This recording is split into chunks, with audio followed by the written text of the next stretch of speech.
মামুনুল হক যদি 4টা বউ নিয়ে হোটেলে যায়, রিসোর্টে যায়, তাতে আপনার কি? আপনি কেন তাকে ডিস্টার্ব করবেন? তাকে আপনি হামলা করবেন, গ্রেপ্তার করবেন, জেলে নেবেন, রিমান্ডে নেবেন, পঙ্গু করবেন, মামলা করবেন, অপমান করবেন, অত্যাচার করবেন, নিউজ করবেন।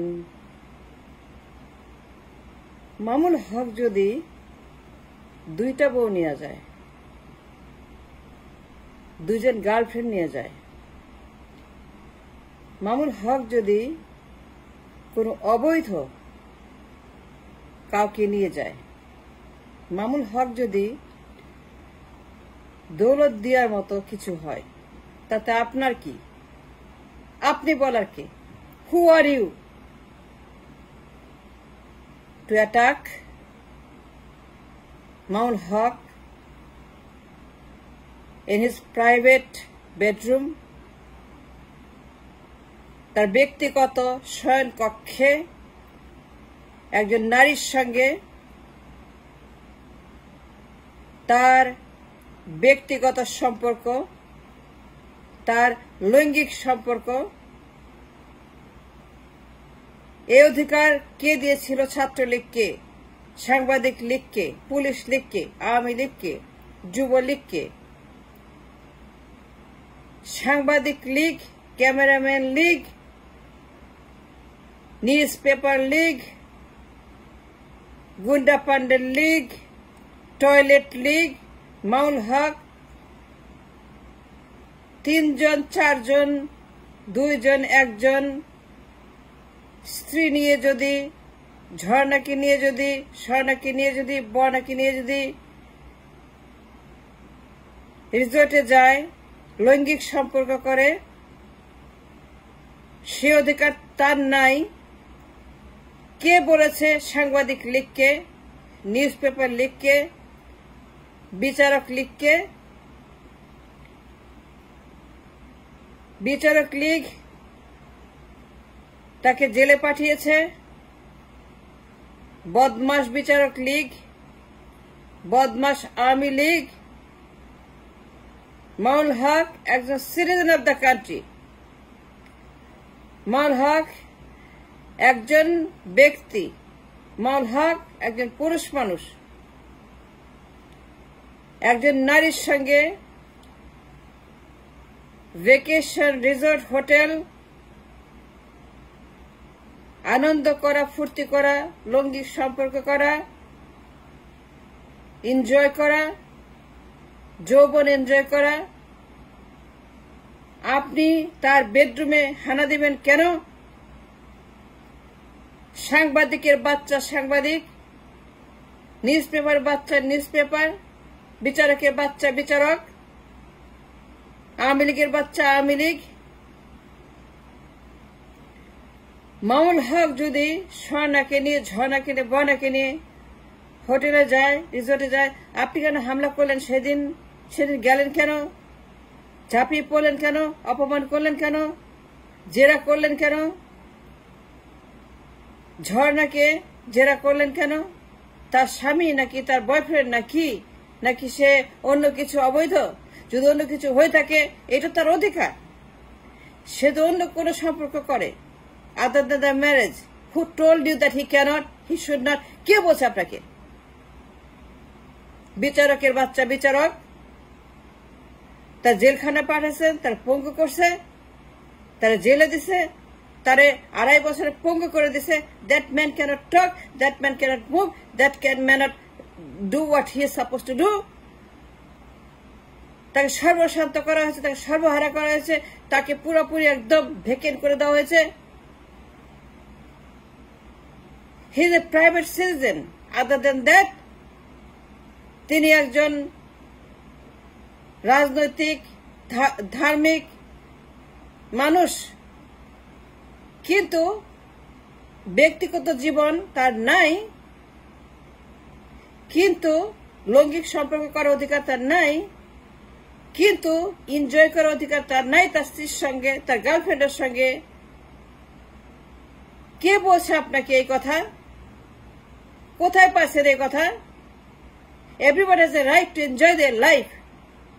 and everyone has a right to be privately enjoying their secret life যে কোনো জায়গাতে। কেন হামলা করছেন সেদিন তার উপরে? সাংবাদিকের বাচ্চা সাংবাদিক, সাংবাদিক লীগের বাচ্চা সাংবাদিক লীগ, কি অপমান তাকে করা হয়েছে সেদিন। ছবি তুলতে তুলতে তুলতে জেরা করতে করতে করতে করতে তার দৌড়ের উপর রাখতে রাখতে রাখতে তাকে টর্চার করতে করতে করতে মানুষটাকে শেষ করে ফেলছে, আস্থা খেয়ে ফেলছে। বাট ওয়াই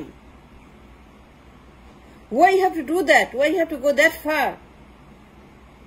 হাসিনা বলছে তাই, হাসিনা বললেই করতে হবে।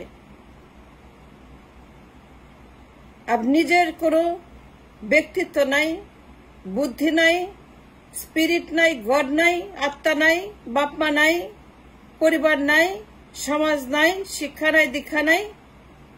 আপনি জানেন না ইটস এন ইনভেশন। আপনাকে আক্রমণ করছেন, আপনাকে গ্রেপ্তার করা উচিত,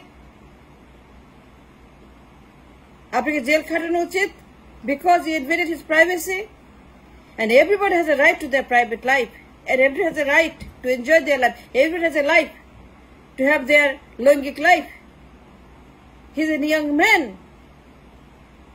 তার চাহিদা আছে ফিজিক্যাল, তার স্ত্রী ঝর্ণা, she's a legal wife.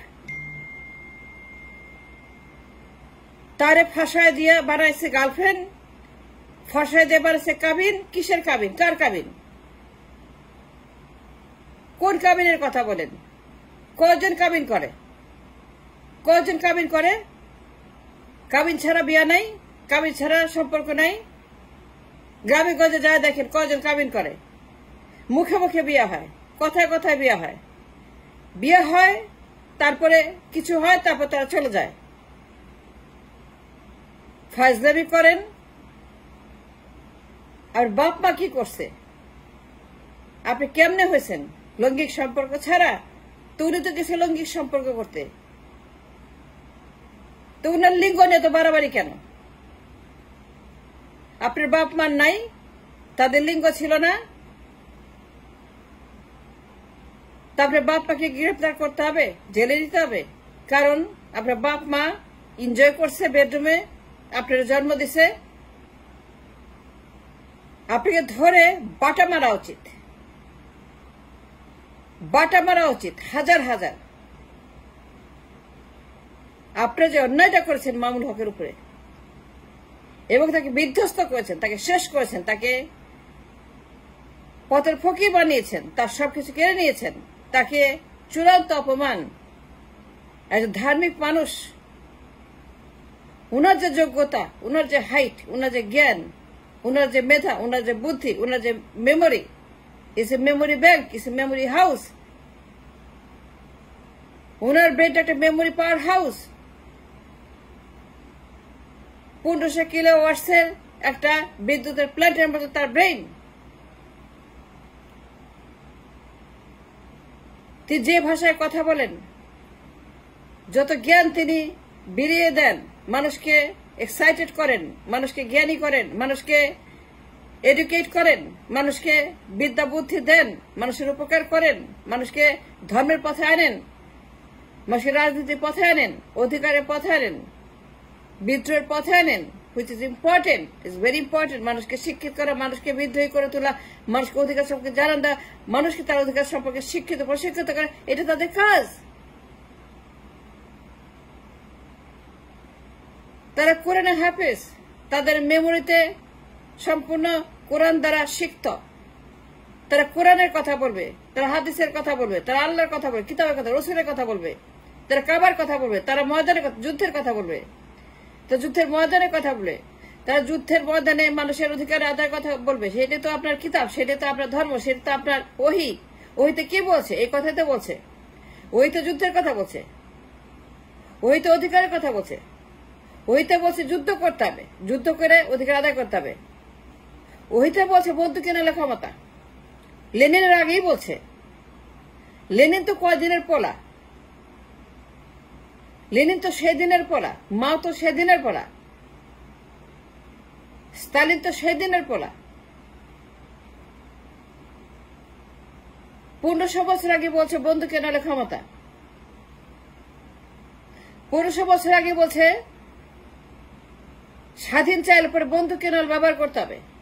এটা ওহির কথা। উনি রসুলের কথা বলছেন। রসুল তিনি যুদ্ধ করে সারা বিশ্বের যে এত বড় একটা মুসলিম জনগোষ্ঠী, এটা ওহির মাধ্যমে হয়েছে, বন্দুকের মাধ্যমে হয়েছে, যুদ্ধের মাধ্যমে হয়েছে, রাজনীতির মাধ্যমে হয়েছে। এই কিতাব মানেই ধর্ম এবং রাজনীতি। অন্যান্য কিতাবের মতো আপনার কিতাব নয়। আপনার কিতাব ধর্ম প্লাস রাজনীতি, এবং তিনি সেই কথাই বলেছেন। যুদ্ধ করতে হবে, উৎখাত করতে হবে, মূর্তি ফেলতে হবে, মূর্তি ভাঙতে হবে, মূর্তি বঙ্গোপসাগরে ফেলতে হবে, মূর্তিগুলোকে ভেঙে মূর্তি পূজা বন্ধ করতে হবে, মূর্তি পূজা বন্ধ করে এই দেশ থেকে মূর্তি তাড়াতে হবে, বঙ্গোপসাগরে ফেলাতে হবে। ঠিক কথাই বলছেন। এটা তো কিতাব, এটা তো আপনার রসুল আল্লাহর কথা, ওইটা ওহির কথা। তা উনি ভুল কি বলছেন? উনারা গ্রেপ্তার করতে হবে কেন? উনি যুদ্ধের কথা বলেছেন। যুদ্ধের কথা আল্লাহ বলেছেন যে বন্দুকে নলে স্বাধীন হইতে হবে। ওহির মাধ্যমে যুদ্ধের নির্দেশনা দিয়েছেন আকাশ থেকে। সেই তারা যুদ্ধ করেছেন মক্কা মদিনাতে। রসুল যুদ্ধ করেন নাই, তিনি নিজে কমান্ড করেন নাই, তিনি ছিলেন কমান্ডার ইন চিফ। তো উনি তো তার অনুসারী, উনি তো তাদেরই একজন, তার একজন ডিসাইপল মামুল হক। উনি যুদ্ধের কথা বলেছেন, উনি বিদ্রোহের কথা বলেছেন, স্বাধীনের কথা বলেছেন, উনি মূর্তির বিরুদ্ধে কথা বলেছেন। মূর্তির বিরুদ্ধে কথা বলা জায়েজ। মূর্তি থাকবে না, কেন মূর্তি থাকবে? সব মূর্তি ফেলতে হবে, সবগুলা যত মূর্তি আছে সব ফেলতে হবে। মুসলমানরা মূর্তি পূজা করে না। It's against the religion. Respect yourself, respect your die, and that's all.